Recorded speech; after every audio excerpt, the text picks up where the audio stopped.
കോഴിക്കോട് ഓമശ്ശേരിയിൽ ബസ്സും ട്രെയിലർ ലോറിയും കൂട്ടിയിടിച്ച അപകടമുണ്ടായിട്ടുണ്ട്. ഓമശ്ശേരി തറോലിൽ ഇന്നാണ് അപകടമുണ്ടായത്. ബസ്സിലെ CCTVയിൽ പതിഞ്ഞ ദൃശ്യം പുറത്തെത്തിയിട്ടുണ്ട്. ആ ദൃശ്യങ്ങളിലേക്ക്.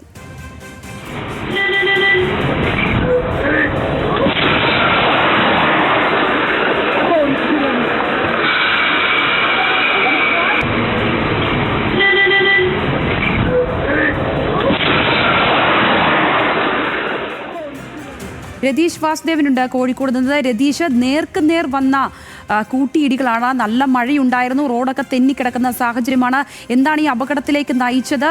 ഈ പരിക്കേറ്റിട്ടുണ്ടോ ആളുകൾക്കൊക്കെ? അവരുടെയൊക്കെ നില ഏത് തരത്തിലാണ്?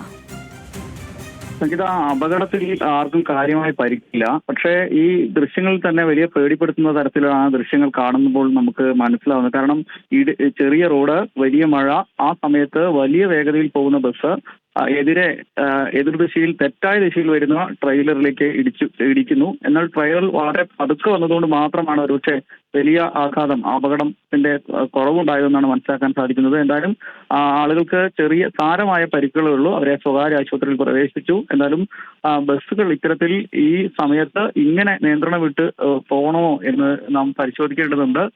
എന്തായാലും വലിയ ദുരന്തമാണ് ഈ സാഹചര്യത്തിൽ ഒഴിവായതെന്ന് തന്നെ വേണ്ടി പറയേണ്ടി വരും. സംഗീത, തീർച്ചയായും രതീഷ്. കോഴിക്കോട് നിന്നും രതീഷ് വാസുദേവനാണ് വിശദാംശങ്ങൾ പങ്കുവച്ചത്.